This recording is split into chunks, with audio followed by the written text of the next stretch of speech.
देखिए हर खबर यहीं पर, सब्सक्राइब कीजिए TV9 भारतवर्ष। नमस्कार। 3 जुलाई की रात सबसे चौंकाने वाली बात सामने आई, वो आप लोगों के साथ शेयर करना चाहता हूं। देवेंद्र मिश्रा जी के परिवार से मैं भी मिलकर आ रहा हूं कानपुर से, और उनकी बहादुर बेटी से मिला जिसने अपने शहीद पिता को मुखाग्नि दी थी।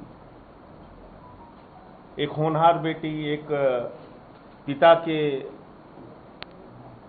मौत से गमजदा बेटी, उनके परिवार के लोग, और उस बेटी ने अपने पिता की कुछ फाइलें देखना शुरू किया और उसमें उसको एक पत्र मिला। ये देवेंद्र मिश्रा जी का पत्र, ये देवेंद्र मिश्रा जी का पत्र है। 14 मार्च को उन्होंने ये चिट्ठी लिखी है, 14 मार्च को।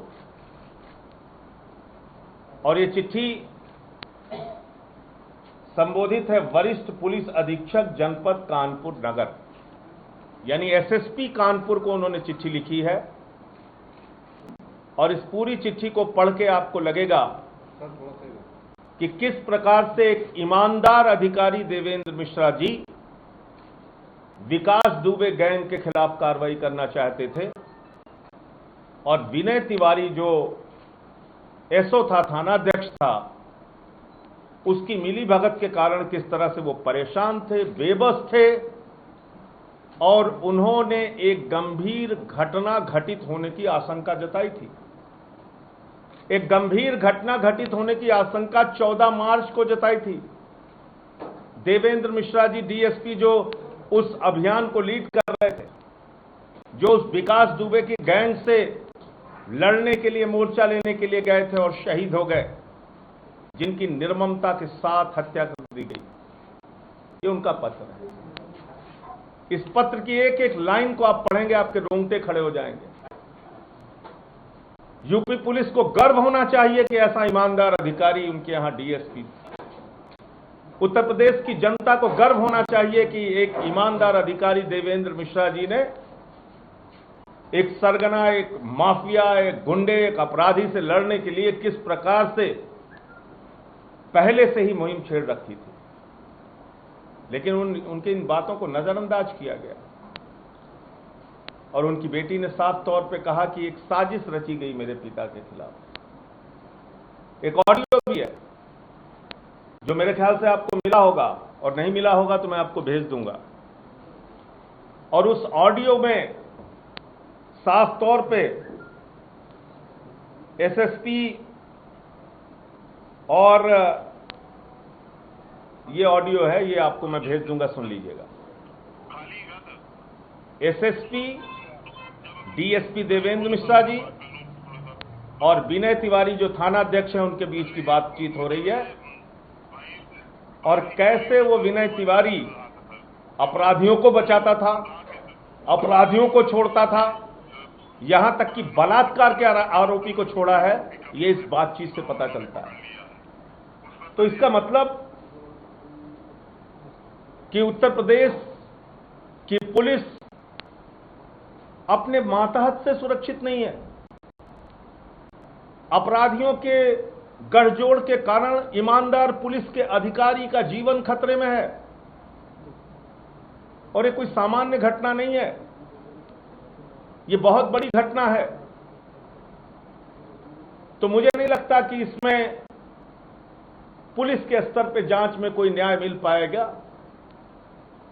क्योंकि इसमें कई लोग इस पूरी घटना को देख के और इस पूरे खुलासे को, इस पूरे सच को देखकर लगता है कि एक बड़ी साजिश है। इसलिए आम आदमी पार्टी उत्तर प्रदेश के मुख्यमंत्री योगी आदित्यनाथ जी से मांग करती है कि आप इसकी जुडिशियल इंक्वायरी कराइए, हाई कोर्ट के सिटिंग जज से इसकी न्यायिक जांच कराइए, हाई कोर्ट के सिटिंग जज से न्यायिक जांच कराइए, और कई जो इसकी गुत्थी है उसको सुलझाना जरूरी है। आखिर क्यों, किन कारणों से विकास दुबे एक दुर्दांत अपराधी इतने दिनों से बाहर था? कौन कौन से लोग थे जो उसको बचा रहे थे? पुलिस के किन किन अधिकारियों से उसके संबंध थे, किन किन लोगों ने उसको बचाने की कोशिश की। और जब ये 14 मार्च का पत्र एसएसपी महोदय को मिला तो उन्होंने इस पे क्यों कार्रवाई नहीं की? एसएसपी महोदय से भी पूछताछ होनी चाहिए।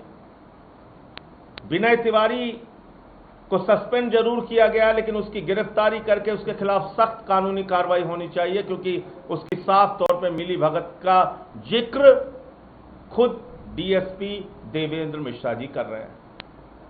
और इसके साथ साथ उत्तर प्रदेश पुलिस के साथ भी न्याय करने की आवश्यकता है। जिस प्रकार से उनको 18 घंटे 16 घंटे काम कराया जाता है, वो भी बंद होना चाहिए। मैं योगी जी से मांग करूंगा कि ज्यादा से ज्यादा पुलिस की भर्ती को कीजिए, 8 घंटे की ड्यूटी फिक्स कीजिए, उनकी भी 1 हफ्ते में छुट्टी दीजिए, आधुनिक हथियार और तकनीकों से उनको लैस कीजिए, बुलेट प्रूफ जैकेट्स पर्याप्त मात्रा में उपलब्ध कराइए और ऐसे संगठित गिरोह का खात्मा करने के लिए एक अभियान चलाइए पूरे उत्तर प्रदेश में।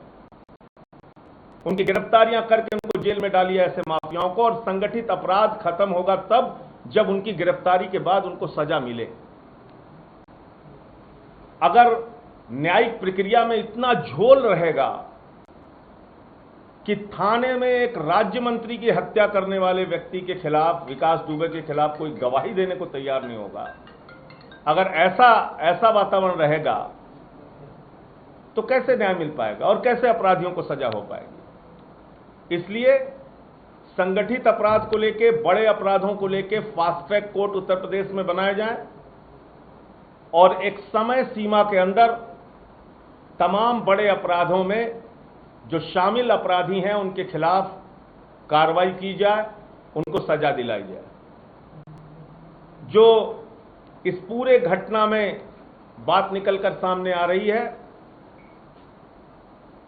कि नेता पुलिस और अपराधी का गठजोड़ कहीं ना कहीं उत्तर प्रदेश के जंगल राज के लिए जिम्मेदार है। उस गठजोड़ को कैसे तोड़ा जाएगा, इसके ऊपर भी योगी सरकार को काम करना चाहिए। मैं उन परिवारों से मिलकर आया। पुलिस के जवान जितेंद्र पाल जो मथुरा के रहने वाले थे, उनके पिता ने बताया 2 साल पहले नौकरी में गया था, शादी भी नहीं हुई थी, शादी की चर्चा चल रही थी। शहीद राहुल कुमार जी के परिवार से मिलकर आया औरैया में। 3 महीने की बेटी है, 3 महीने की बेटी। आप कल्पना कीजिए, वो बेटी जब बड़ी होगी तो इस व्यवस्था से सवाल पूछेगी, क्या गुनाह था उसके पिता का, क्यों मार दिया उन अपराधियों ने। मुझे लगता है कि योगी जी को अतिरिक्त संवेदनशीलता इस पूरे विषय में दिखानी चाहिए और आगे बढ़ के इस मामले में जो दोषी लोग हैं उनके खिलाफ सख्त से सख्त कार्रवाई हो।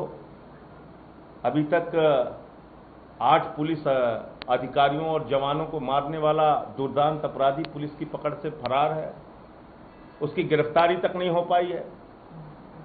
ये एक बड़ा सवाल है और इसीलिए योगी जी के राज को जंगल राज कहना भी शायद कम होगा, क्योंकि जंगल का भी एक कानून होता है।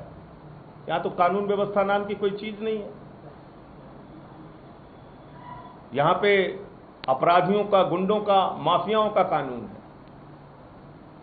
तो अपराध मुक्त नारा देने से काम नहीं चलेगा। अपराध मुक्त उत्तर प्रदेश को बनाने के लिए एक व्यापक अभियान चलाना पड़ेगा। तो ये कुछ जानकारियां मिली थी जो मैंने आपके साथ शेयर की और देवेंद्र मिश्रा जी को और उन तमाम जो 8 हमारे पुलिस के जवान शहीद हुए हैं उनको सच्ची श्रद्धांजलि यही होगी कि ये दुर्दांत अपराधी जल्द से जल्द पकड़ा जाए और न्यायिक प्रक्रिया को तेज करके इसके खिलाफ कार्रवाई होनी चाहिए और जो भी इसमें लोग शामिल रहे उनके खिलाफ भी कार्रवाई होनी चाहिए। फिक्र आपकी, सोमवार से शुक्रवार रात 9 बजे सिर्फ TV9 भारतवर्ष पर।